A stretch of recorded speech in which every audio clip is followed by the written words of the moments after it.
In this video, we're going to continue talking about elementary matrices. So if we have a matrix that's an elementary matrix, and recall that an elementary matrix is a matrix where it started with the identity, we've done one row operation to the identity, that produces an elementary matrix. So if we have an elementary matrix will always be invertible. So let's look at a few problems and let's find the inverse of that matrix. So we're going to start with problem 17. And we're starting with the matrix 0, 1, 1, 0. So to find the inverse, remember we always pair with the identity. And since we only did one row operation to get to this, because this is an elementary matrix, then it should only take one row operation to get back to the inverse matrix. And in this case, the row operation we're going to use is we're going to flip row 1 and row 2. And if we do that, we're going to get the identity on the left, and we're going to get the inverse on the right. So this guy is the inverse. I'll call it A inverse. So the inverse, when we flip two rows, and we have an elementary matrix that results from inverting two rows, the inverse is always going to be itself. Let's look at 18. We have 5, 0, 0, 1. So what row operation would we have to do to get the identity on the left? Well, in this case, we're going to take row 1 and replace it with 1/5 row 1. So you can see how we're undoing that 5 that happened there. That's going to give us the identity on the left. And we're going to have 1/5, 0, 0, 1. So there's our inverse matrix. And what I want you to do is, as we're going through these, I want you to start noticing patterns here. And what is coming out. Can you see what happened if we started with a matrix like this, that was an elementary matrix, and how we would result with that? And you can start seeing those patterns pretty quickly, and then before long, you'll be able to compute these without actually having to write everything out. Let's look at the next one. So this is another one where the rows have been interchanged.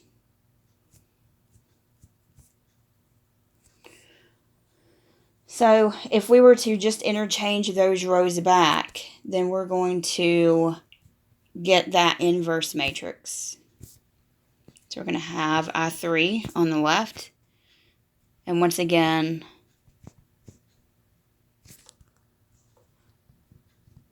we see that we started with this, where it's an elementary matrix and the two rows have been interchanged. And to get to this, we just interchange back.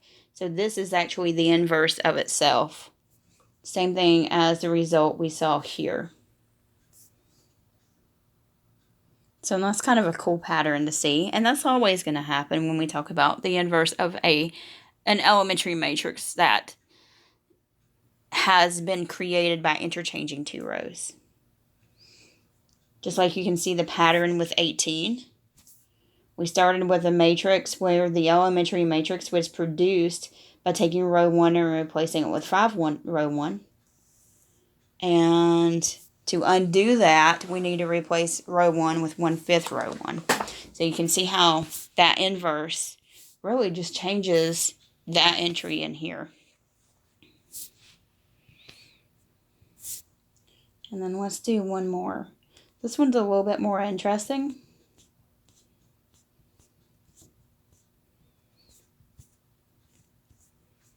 So to turn this back into the identity, so we can find the inverse,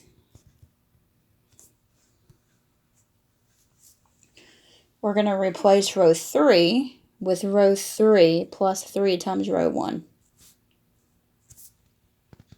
That's going to give us the identity here. And our new row 3 would be 0, 3, 1. So here's our inverse matrix. But you can see what actually changed. Well, what changed was going from a -3 here to a +3 here. So once you do this a few times, you'll be able to find those inverses, like I said, pretty quickly because you're starting to pick up on those patterns. Just for fun, I want to take a couple of minutes and I want you to try 3. And you may want to write these down, pause the video, and then try them.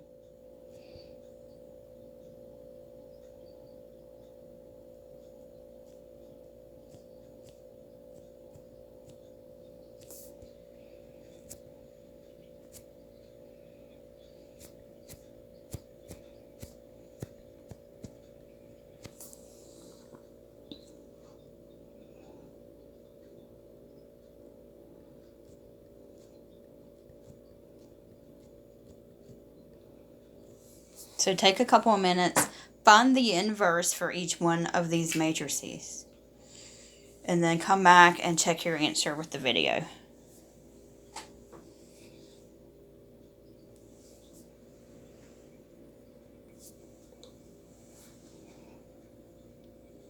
So if we look at that first one, the way this matrix came about, this is an elementary matrix, was that row 2 and row 3 were interchanged.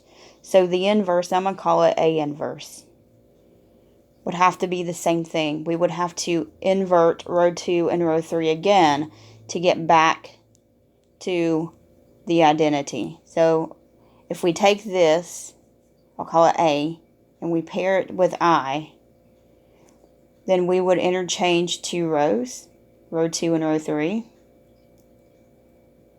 and then we would get that inverse. So we could go through, like we did on the previous examples, and compute that, or we can recognize that pattern, that's what's going to happen. So there's our inverse. And the second one, the inverse would be equal to 1/2 0 0 0 1 0 0 0 1. So the row operation that was performed to get this particular matrix is we would have replaced row 1 with 2 times row 1. Well, to undo that, we need to replace row 1 with 1/2 times row 1. And then in that last one, our inverse matrix would be 1 -2 0 0 1 0 0 0 1. So we're undoing how we got this. That row occurred because we took the identity and we replaced row 1 with row 1 plus 2 times row 2. So to undo that, we would take row 1 and replace it with row 1 plus -2 times row 2. And that would give us that inverse matrix. So now that we've gotten good at finding the inverse matrix, and we know how to rewrite a matrix in terms of its elementary matrices, if we go to RREF, or REF rather, let's take it a step further. Let's find the inverse of a matrix using elementary matrices. So what's cool is that if we have a square matrix that's also invertible, then that means we can write it as a product of elementary matrices. Now notice this is an if and only if theorem, which means it works both ways. So if we have a square matrix, so here's what this means. If A is n by n and invertible, then that means that A can be written as a product of elementary matrices. But this is an if and only if theorem, which means it works both ways. So that's usually called the forward way or the forward phase. If this happens, then this has to happen, but it works backwards too, which means that if we have something that can be written as a product of elementary matrices, then it has to be invertible.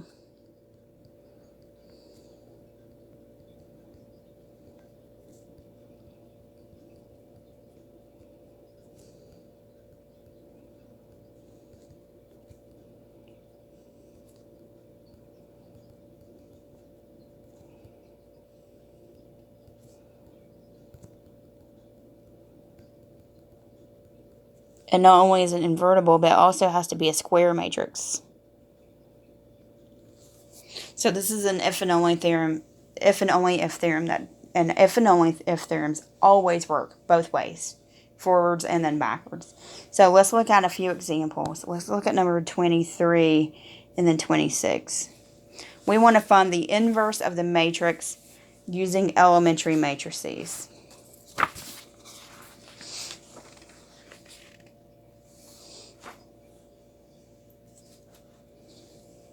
So I'm going to go to the next page.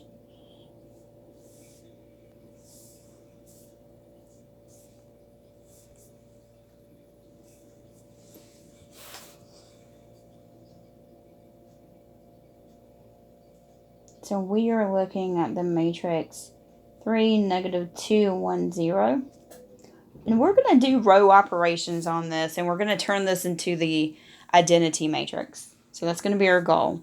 So normally what we would do is either do, because this is a 2 by 2, we could do the shortcut method, or we would pair A with the identity, do some row operations, and then get the identity on the left and A inverse on the right. But instead of going through that, we're going to write this as a product of elementary matrices.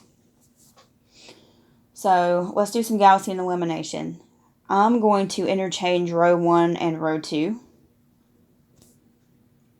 That way I've got a 1 easily in that top left-hand corner. That is not the only first step you could do. You could have multiplied row 1 by 1/3 row 1. That means your elementary matrices will look different than mine, which is perfectly fine. So my next step would be to replace row 2 with row 2 plus -3 times row 1. So 3 minus 3 is 0. -2 minus 0 is still a -2. And then I'm going to take row 2 and multiply it by -1/2 row 2. And if I do that, I'll get that identity matrix for a 2 by 2. Now, each row operation produces an elementary matrix. So that first row operation of interchanging the two rows will produce the elementary matrix 0, 1, 1, 0. The row operation of replacing row 2 with row 2 plus -3 times row 1 produces the elementary matrix 1, 0, -3, 1. And then the elementary matrix that replaces row 2 with -1/2 row 2 will produce 1, 0, 0, -1/2. So here's what we're saying. This is the matrix we resulted with. So our identity matrix is going to be equal to E3 times E2 times E1 times matrix A.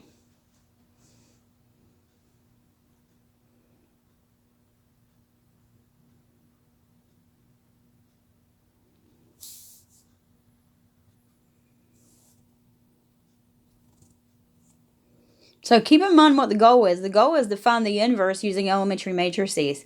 We have all the elementary steps in the elementary matrices associated with the row operations to reduce matrix A down to the identity. Now we want the inverse. Well, we know A is going to be invertible. So let's do some fancy math here. I am going to multiply by A inverse on the right side. And what I do to the right side here, I have to do to the left side here. And notice I'm multiplying on the right. Remember, matrix multiplication is not commutative.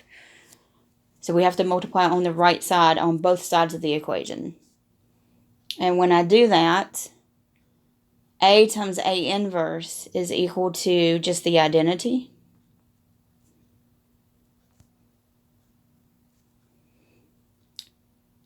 I times A inverse is equal to A inverse. And then the identity times any matrix is just that matrix. So we could write A inverse as E3 times E2 times E1.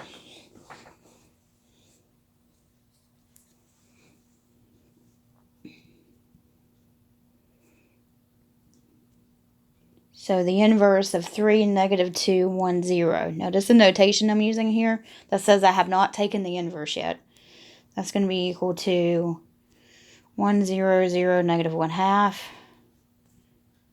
times 1, 0, negative 3, 1 times 0, 1, 1, 0.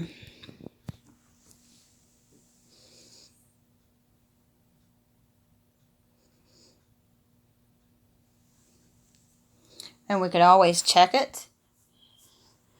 So if we wanted to find A inverse, remember it's 1 over AD minus BC times this matrix.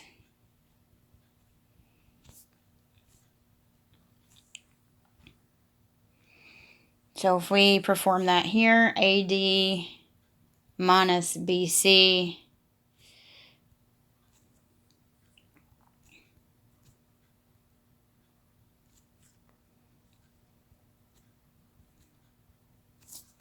so we have 1 half times 0, 2, negative 1, 3, which would be 0, 1, negative 1 half, 3 halves.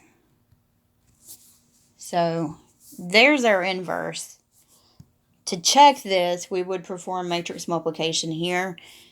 Does this equal this? I'll leave that to you to verify, but it definitely does.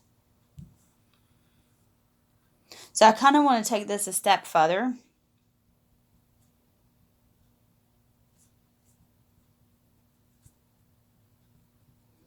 This one asked us to express the inverse in terms of elementary matrices. I want to express matrix A as a product of elementary matrices. So we should be able to do either A or A inverse in that way. So let's do that.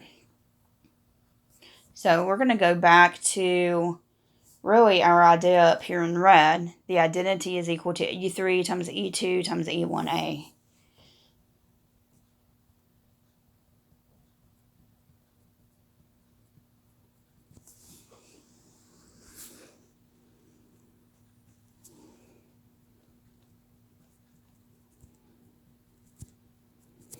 And now the goal is to write A in terms of elementary matrices. So in other words, get A by itself. So if we want to get A by itself, because every elementary matrix is invertible, we can multiply by the inverse and we can kind of undo all of this multiplication on that right-hand side. So if we multiply by E3 inverse on the left, well, E3 inverse times I is just going to be E3 inverse. And that's going to be equal to the identity times E2, which is just the E2, times E1 times A.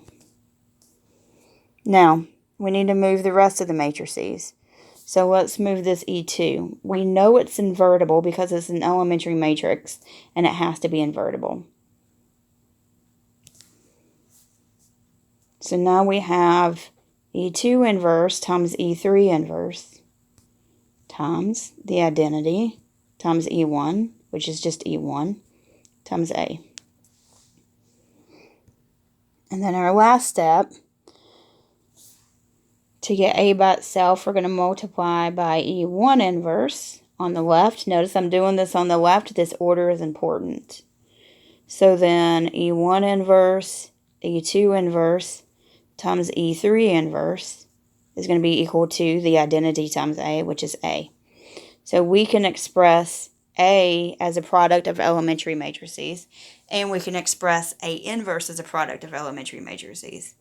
We know that this matrix is going to be invertible because we can express it as, there's a couple of reasons. First, we can express A as a product of elementary matrices. Another way we know it's invertible is that when we did all these row operations, we ended up taken it to RREF, which was the identity. So that tells us that this thing is called row equivalent to the identity, because all of these row operations will get us down to the identity eventually.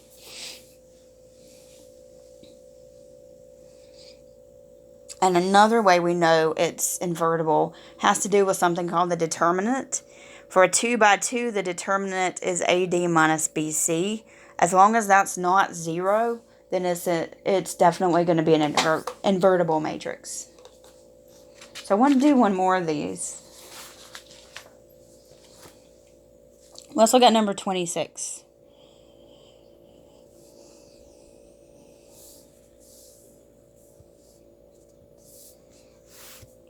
And you may want to pause the video, try this one on your own.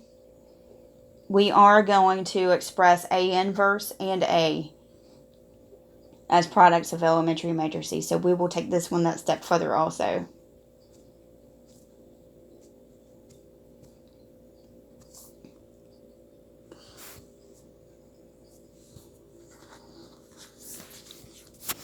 So our first step is to, let's put this in RREF. This one's another one that will be invertible. So we're going to replace row 2 with 1/2 times row 2. I'm going to make that my first step, just to get that leading one I need in that row.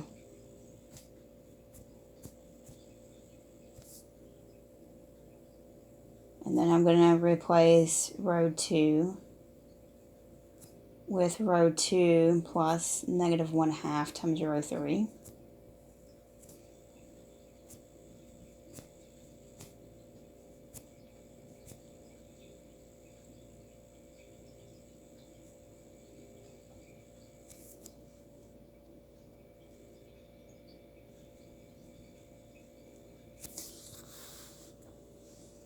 And then I'm going to replace row 1 with row 1 plus 2 times row 3. And I could have done that in the last step also. This is not the only way to go about doing this. This is just the way that I saw to do it. So that took me to the identity. Now let's identify the elementary matrices. Our elementary matrix from here is going to perform that same row operation on the identity for a 3 by 3, which is going to change that second row in the identity to 0, 1/2, 0.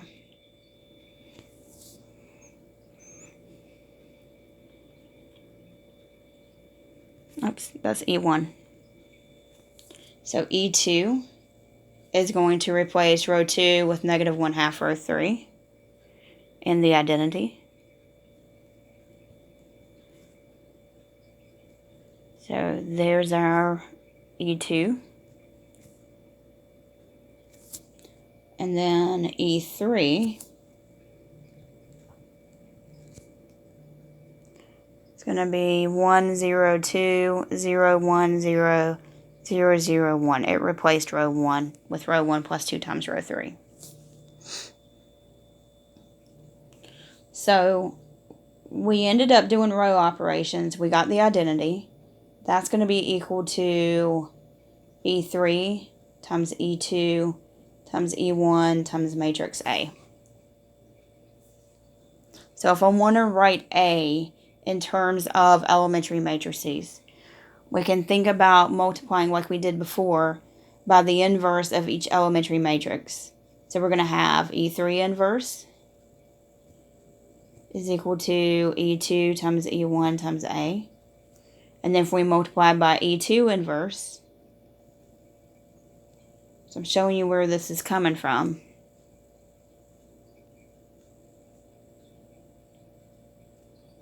And then multiply on the left by E1 inverse. So E1 inverse times E2 inverse times E3 inverse is equal to matrix A. So that's how we can express A in terms of, let me clean that up, in terms of those elementary matrices.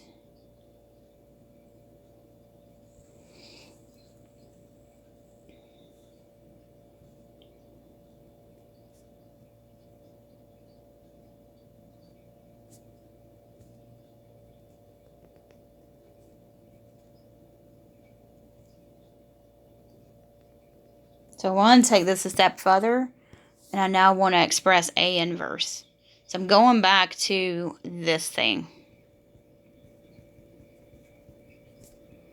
And if I multiply by A inverse on the right, then I'm going to have the identity times A inverse. So I'm really just playing with all of those properties that we've talked about in the last couple of sections. And the identity times A inverse is A inverse. So now we have expressed A inverse as a product of elementary matrices.